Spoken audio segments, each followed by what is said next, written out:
Abo Nonsia. Ahaya Sompa 106.5 FM Accra. Ghana de Shimaima Yamamunina Ache. Ebranson si de Sompa Kasiebo Esummo.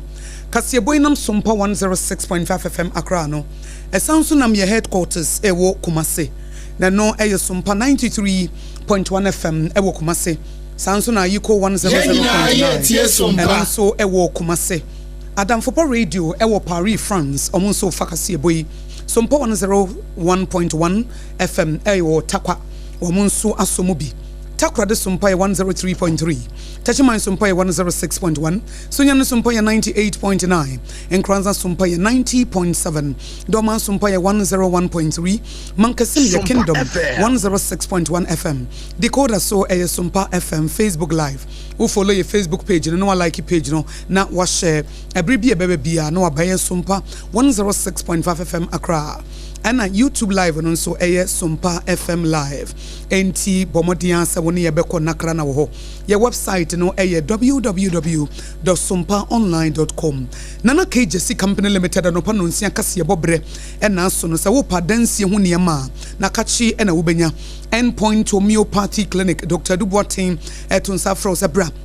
Na yemfa homeopathy so ensa wo yare ema tontina 74 mixture na nananum dudo no na yaye ne tise nsu a wonum bia ebetimi ama immune system na giran ne naso Twisco energy food drink eno na no pai sa wo bobia na chese waye woni padua yie ankasa eno nso ebetimi aboa wo wano multiple quest for wo nso so eka ho eboa ye Sompa OB bars womo ebo ye chidom no womo nso ejina mu dendenden ensemo ye de somo no pai dede makotene no ebini adrafo a wono mo konongo se akwambone nti ya traffic eche ama wadwuma no aye bibia wo ho na ye to so aba bepiem se energy analyst awosanso ye NPP ni owura kwadwopoku se NPP abreso galamse ko na womo kono enam se NDC fo emunti enene womani subri womo no Sada ena yewura koyopo kukuro ya wasanso akasa. Wose sade ya na wo mo checheche wo mo no. Sabio asachie na wo mo dwane na emom enye mmra ya ebetimi adi wo. Oba hima wo abesim na na kunama bia wode nsem bia tudwa na yede ho nsem nyina ebemamo anope. Sada ena yebesanso abo awura nsem foforo mu a. Ye ka professionalism ene integrity a sai na kire DVLA for ede no atu wo madwuma efofo na wo hwe Israel ene Palestine fo ntokwa ene Hamas fo mo de aboso dendenden no a ababa bepie se ye hwe se de be ya ye betimi eto na mon na ede asomdwe ne pepe ye ebeba awofro kan we ho ene ya boa no se na kwadwe si no si abre mo kase bo edi firi Sompa fie somo na afa ba bia anopai wa kenkamfo no triple A mine Aboagye Apam Daa mene mewu man Akosua ago Aboagye wobetimi aframi Akosua nshira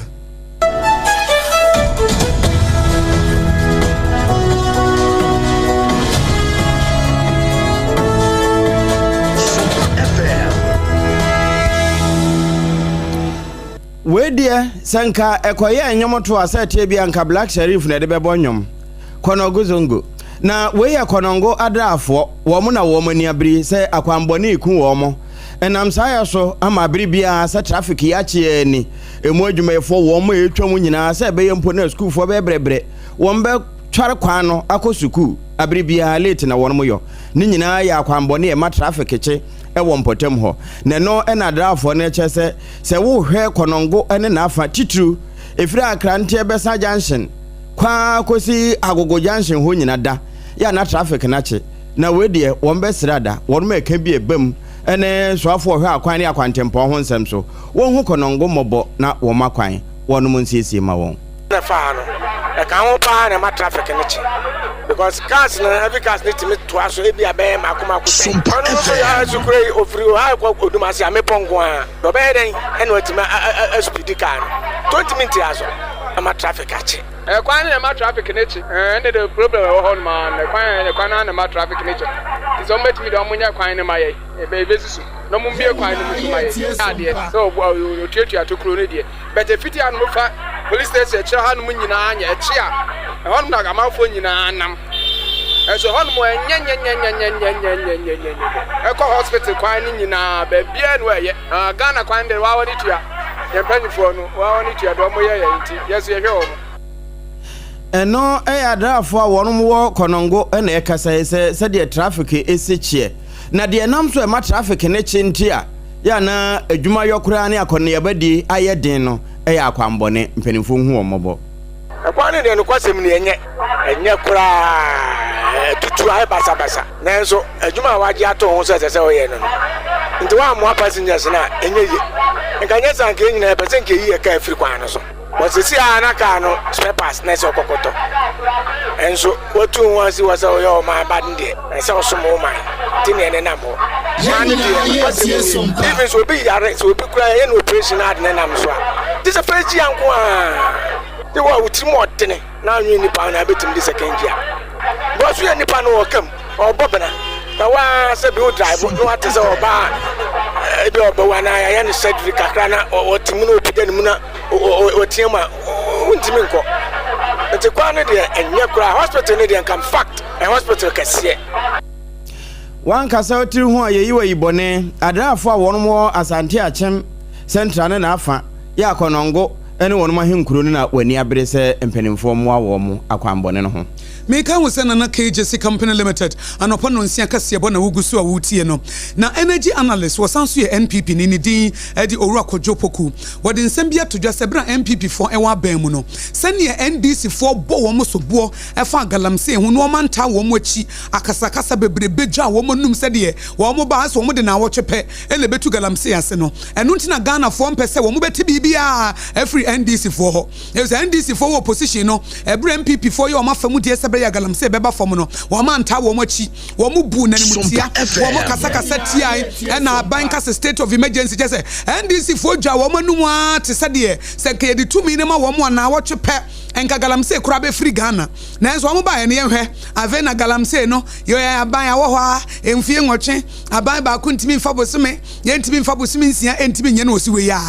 na na munim wei munim sa no kura wei ɛna mu opposition no mu anka ɛna impo ebra na aban no wɔ so no etu ana mo sɛ yɛ betu galamsey ase mo anta akyire na mo amfa madwempo nso anta akyire ne mo kasa yɛ dwa mo num ɛna mo tumi amu penti na wɔsɛ sɛ wo hyɛ his excellency na na dodan Akosua de sabre Ghana man panyin dada ana mo tu anu wo tu bra na wo bra na nya asɛm ketewa nanso NDC fo kasa ya te sɛ deɛ wɔn na wɔn ɛwɔ ahodi wo tumi ne nimdi a galamsey wɔn betimi de na wɔtwepɛ etu ase. Past 9 months, when nothing has been done to basically put forward all the things that the NDC said is the most effective things they will do when they come into power. Any of those things, right? And all they are doing is withdrawing legal leases instead of monitoring what those people are doing and make sure they do the right thing. By withdrawing those leases, what does it do? The energy is transformed into what? Into illegality. The politics is the problem. Because when one party stood and the president said that I will put my presidency on it, the other did the opposite. And today, he is in power for 9 months, nothing. Even a state of emergency that they themselves are the proponent of the state of emergency. On multiple occasions, in fact, on September 3rd, 2024, Akosua Blackwell did a publication that was captured. If I read it to you, you will see the things that he is saying and naming people that he claims are the mastermind from MPP who are behind he used certain words that are killing Ghanaians. Today, I don't think anybody will believe that if you tell them that there are MPP campaigns behind galamsey.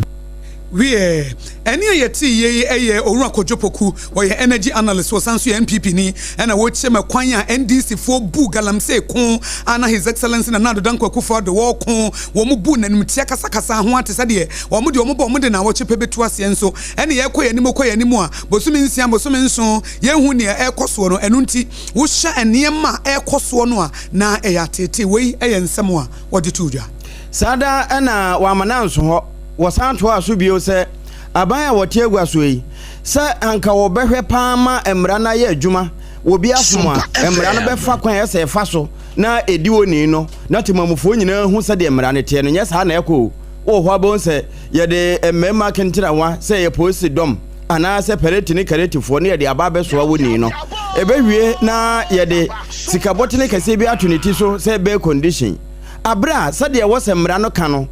nya sakura nenenam na yewura Kodwo Poku kasa yi no na no hwe aba no so There is something that was said by one of the American presidents. He said that no person is above the law and no person is beneath its protection. In a country where our liberties are supposed to be protected, we look to one institution or one pillar of society. That's why we had the three arms of government, the judiciary, to protect us. We know the executive will come in and use heavy-handedness if you say things they don't like. And look, the right to speak is not only being fought against in Ghana. Look at what's happening in America today. And they are 200 years old, and they are today. People are canceling Disney subscription and all that because they think that people are conniving with government. So the executive will always try to lean in a certain way. But when you look at that arm of government, the judiciary, you sleep well because you know that when somebody trumps on your liberties, you can go to get redress from the courts. Today, I am not even sure that if I enter a court, the judge that sits there will give me the right bail or conditions. A judge have sat in this country and said that animal farm might be one, but that one nut that spoils the bag of nuts. Yero kojopoku nsafuano no asante eba kane wonuma epre ewo so no anamu se wo mpre franka tubire no na wo ka ho wona de sankomo yi atudwa Nana KJC Company Limited no pano nsia kase bo eno no na abasim hema nana kona dubia e de afutuo ama aban ene omanfo nyina se enwomesua ene oman ne daache eno nti yentu anamo a esefata na enwomesua entimi enya na nso prekope wo se ebra no bra nipa ba ko ne sentimi nkata nyame ani ye jai enwomesua ho asodie nyina e de to aban so a ye bebre etu obi ye ne de abatan ye wo mo de nananom ahemfo badwa ye traditional authorities no wo mo so ye wo mo de religious organizations sorry mun kokuo ne mpanifo omo so ye omade non-governmental organizations e ko ansha abayanse omo nyina ye omode na obi aye ne de saa no a ebetimi aboa na nakona mabe ya wo ye abasim hema se ensemu ne dwumade ye de tudwa fa ngomasua ho no se edane dane ye ni beti se won hya na suku bi na omo hia ne mabi classroom ne de da ho na na won hya nkrata omo hia twerode omo hia na omo nya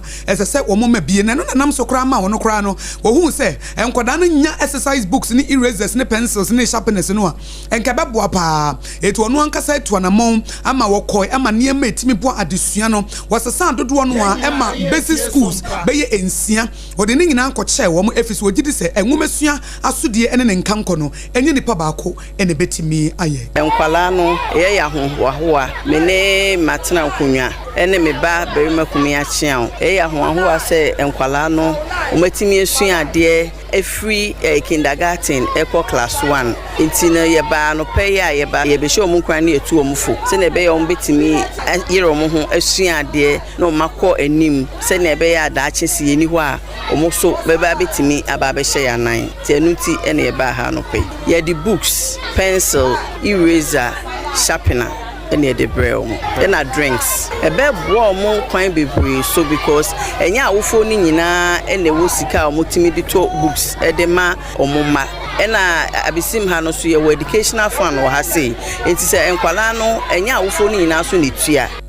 we educational fund awomo ewo abasim no na nakona mabe ya wo no ene kasa de fan ho se wo mo educational fund mo de support ngo masua anaso wo mo di pia na etore bi abata ne de nkoda ne basuku a emu akade ne na abo mo se de tire abokoto no eno nti na nananom etu sana mo no na Susan Yaboafo oye headmistress eda abasim RCA basic school ano wono nso eda wo ba hema se so wo ma ya de pa fe se de o kan ye ne se ngo masua no nananom ahemfo aban ene obia e wasudie ewom Another day, any so bebre, send a nahima, and in the dom, and a chita for and a pamphlet. A babet share school kora, yeah, basic 1 for now or buy and what try and say. Naniku addition, ain't no or buy our man and sapine or the crata, any pencils, erasers, any sharpness. I bet Buama addition, Akosua. A drum maybe say a beer school no crata, I the man kwana mo madi esua ade no in fact aya na emu adin kakra nti eye ni so bebre se wanya sa pepa no e de ama yen se enkora afi na omu nyini a omo ye daache no nti omo fa esua de na aboa omo Any ayeti ye Mami Susan ya Aboafo ye headmistress abesim RCA Basic School ono ne kasa ye nyina afa abesim hema na konama be ya ene edom a mo pese ngomesua gya na so wosunyane East Municipal Assembly ewo Bono region no wo mutu na modi afutuo ne akwanche kwamaye ene education fund ne sika kakra mo sunyaye no wo mode ekoboa nkwade eno eye bono na henkro sunyaye eho na asemisi na yedaso a wo bono mu enti mame fa nkodom ahenkro mani masase paso na eho na GVL wonu matena efofora won kokko bie no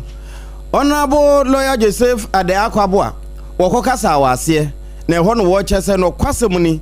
won de na ase no nya ba bia no wode befa soafo a wono ni tirimo abobe onu wonim de no wo sesa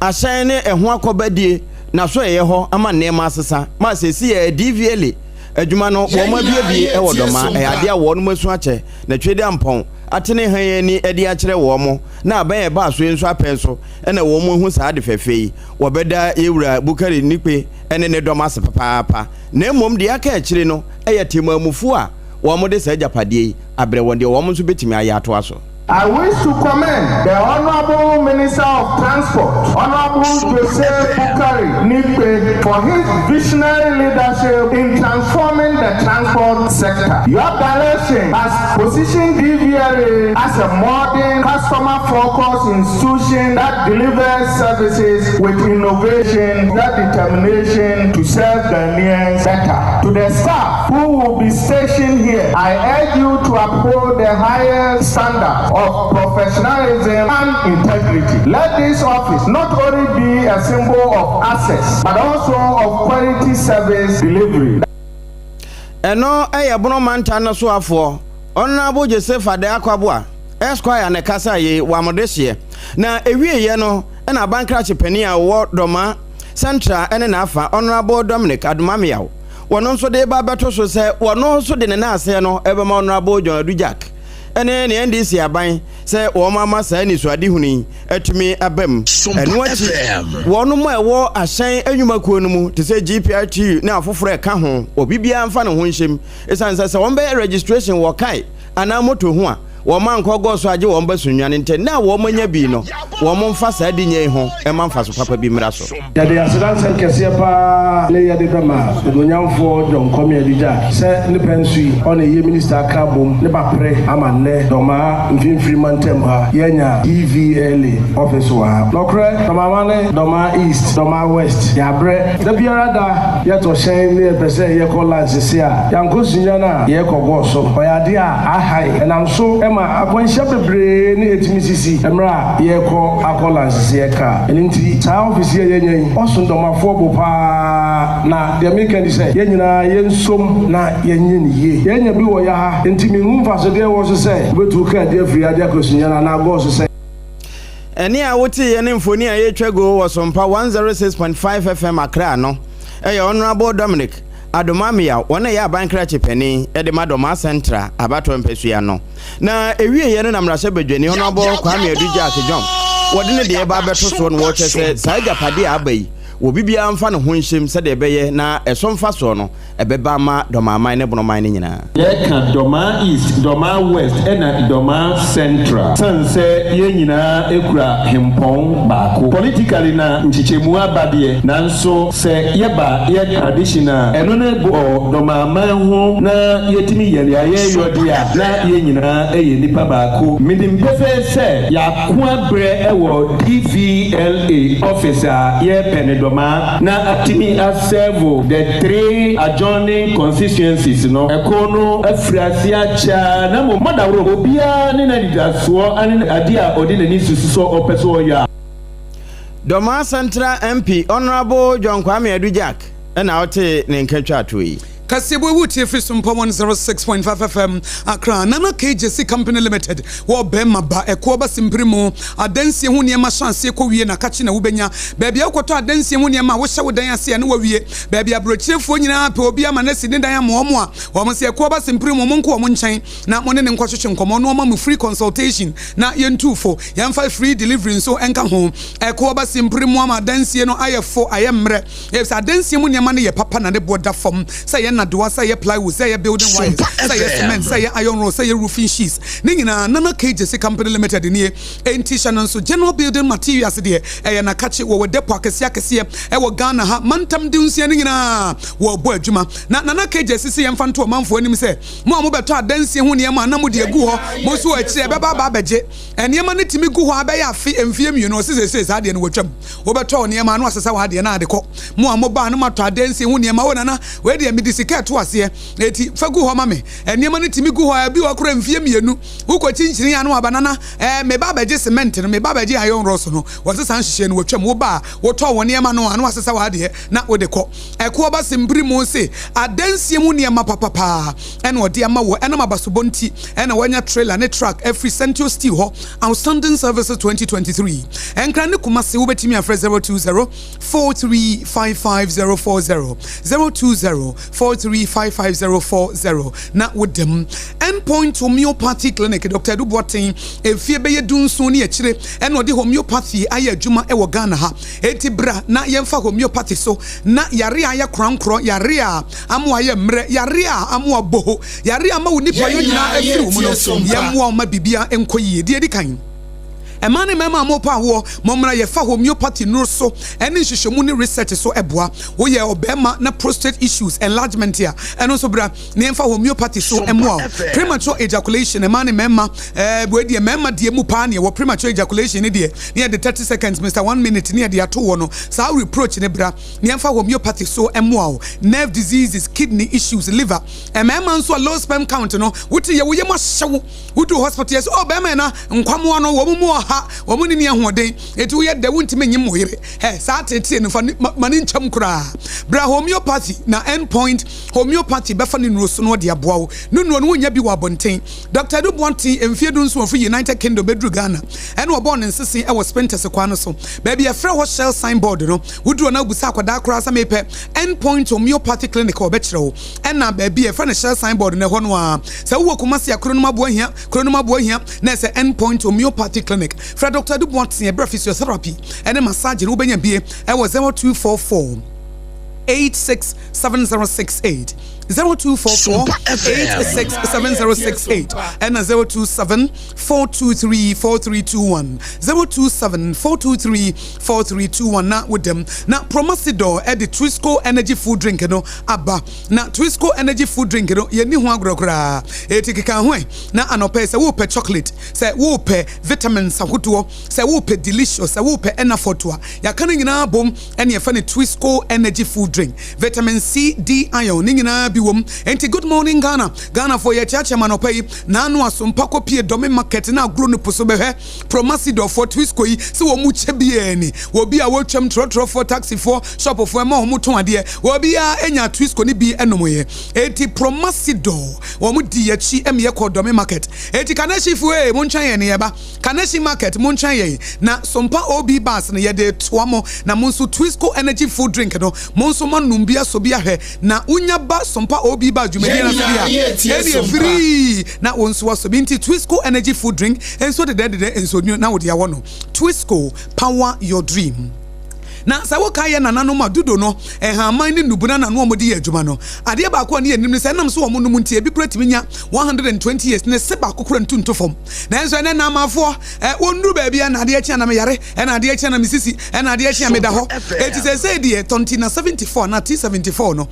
na nananum dudo no ya ye ne sa na ye de abasa gene nom na wonum a we immune system no ebenya hoodin ti yare no kora emma eye immune booster papa eti se wo hia wo yonkona aka se tonti na 74 mesha was say immune booster papa a simple slogan no tonti na 74 mesha immune booster papa and no ena sa wono mu a enam DHC ni ye de afra na Food and Drugs Authority nso agi atomu no yare bi ti say ne en menya kidney infections en menya liver infection en hepatitis en the crew to me hu enguda en yesi menum bon en yesi menya ulcer en me bum nsa me bra en metimi bo wasasa yare ni na be kofi se de ntia yare na ba benya konya atena so no e say immune system no mo ya sojafo a e woni padua mu kwama no ma ye mre wo mo bo eti kenya wo mo ma enkenya bi nsi wo ni padua e bra wonum tonti na 74 74 mixture. Baby, I wouldn't know this year no. Satantina 74 mixture ni wa. Now we from it is a whoop I do to and one say Obefre 024 6073498 024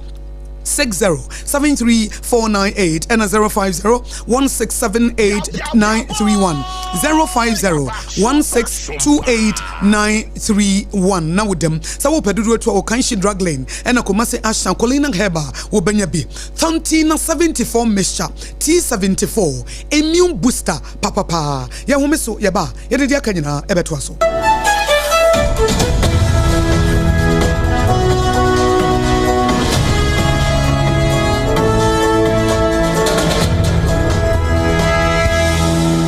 21st clinic aye sciatica expert sciatica no wo nerves na wo to ase na fa wo siremu na fa wo nansia besi ase ho no se ho techema eno ene ye fa ne sciatica na etimi bubu wo to ase ka wo se dwe wo siremu wo je ho ba bia enye na eno na 21st clinic ba ye adwuma pa wo mu ye nti abaso bo ma je ne wo Ghana ha ene amono ne enya asem ketewa wo mu je international awards ahodo wo mu je local awards ahodo na anu nso na wo mu bie the only sciatica research and treatment center in Africa bibrim ano ebili ba bia je first clinic kwa wo de bibidio ene besa o yare no masa de machine aka ho yare sabia yare bia wutimi de ko ne mama ade ba ko a wo magidi wo mu pa no sciatica ena stroke nso de kwa diabetes ne hypertension ne ade Ghana ha ba bia wo mu ho enkran ha se ye wo Tantra Hill runabout se wo free enkran eba ye wo wonsa ni fa so wo frama saman so na eba nso a wonsa bonkum so ho na wo behu ye 0540 311 0540 There's a 21st clinic. Still, woman is sciatica expert. Endpoint homeopathic clinic. Ghana had the obi enim say your prostate. Na baby omo tibi ye screening. Ema hu ni ye etu asia. Na e endpoint homeopathic clinic. Anase e kidney, e liver problem. Wo fa baby e na adjujo. Na de fa ne premature ejaculation no a. Be ma bi a wo ne wodofo akwakwahia. Asa wo di ne ho agro. Asa wo tonte. Ene ye bra endpoint homeopathic clinic. Na ye moa wo. E ma ne mema mo pa wo. E ye endpoint homeopathic clinic. Wo mo da mufua. Yare bia infections bi na wo ho anase bia wo hwa wo fa baby na adjujo kidney problem prostate de eye endpoint homeopathic clinic kuma se ubehu endpoint homeopathic clinic e wo kronoma bohia e na Accra hanso so de wo mu gina mu ankasa e wo spinters baby friend share signboard no huduro na ubusasa wo pe endpoint homeopathic clinic a obia e be kire for endpoint e wo 0244 867068 and 0274234321 endpoint homeopathic clinic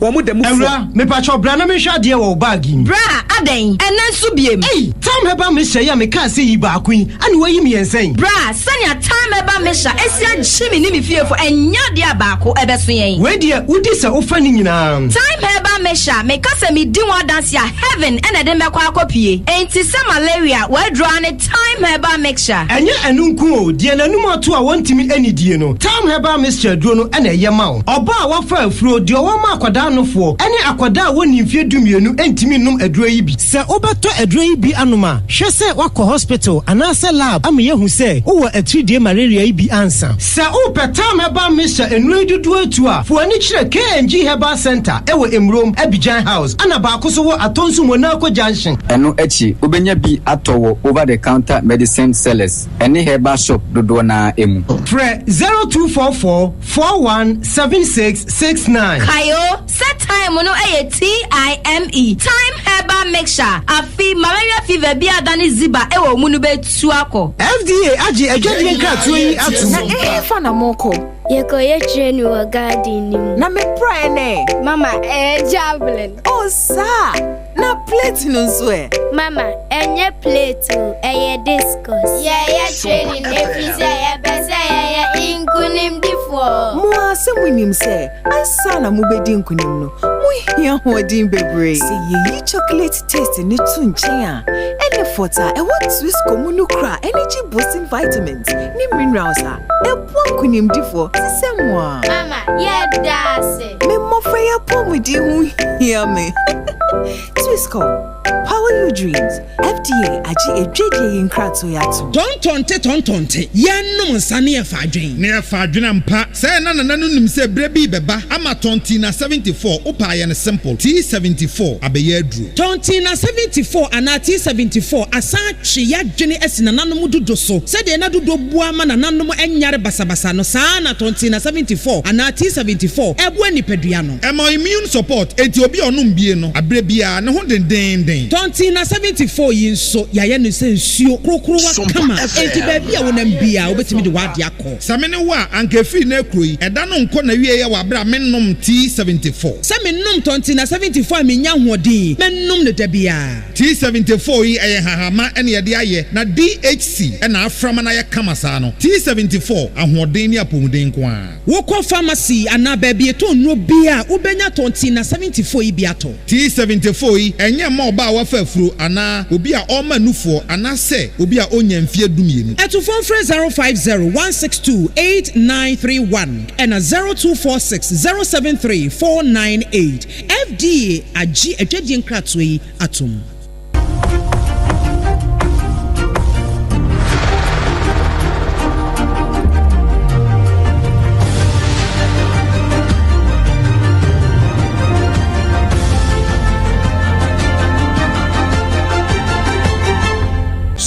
Yenina yetie Sompa.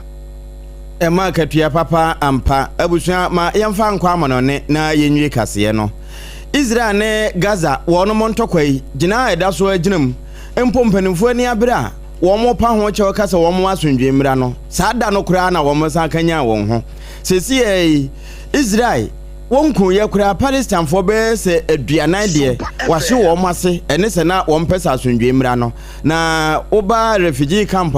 ewo ni sirata ehose ye na ye nka kura na wo mo chese sade ne mekeka kono se Israel fo no anya botre no wo ma asundwe ama ahweye sade jama nka nya ama nka no jai saa ye nso wonya saa ye ene nti Eid Mahmoud Abu Jama wono sei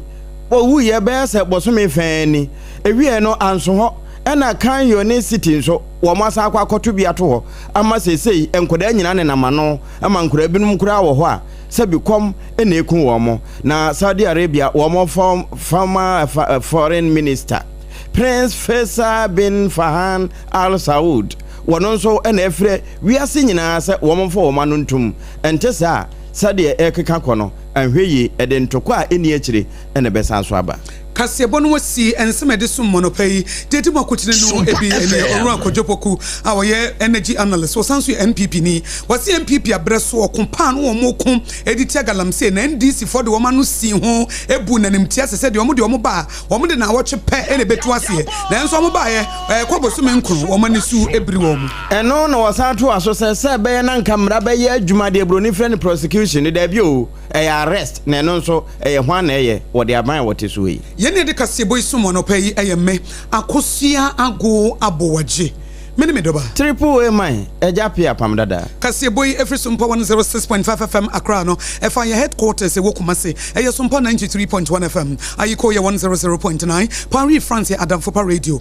takwa Sompa takwa de Sompa tachima Sompa sunyane Sompa enkranza Sompa doma Sompa mankesem ye Kingdom 106.1 FM decoder so ye Sompa FM Facebook eye Sompa 106.5 FM Accra ena Sompa FM live ye YouTube ye website ne abonsem nyina bede tintim no brofo kasem e de akoko gu ho www.sompaonline.com anopa no nsia Kasiebo nana KJC company limited wato adansi ho niema ene boy ye chidom tontina 74 mixture tetenom dudu ema immune system general from Macedo Twisco energy food drink and so eka ho ena endpoint homeopathic clinic and so e boy ye chidom ye home so ye ba ye de Ghana today e betwaso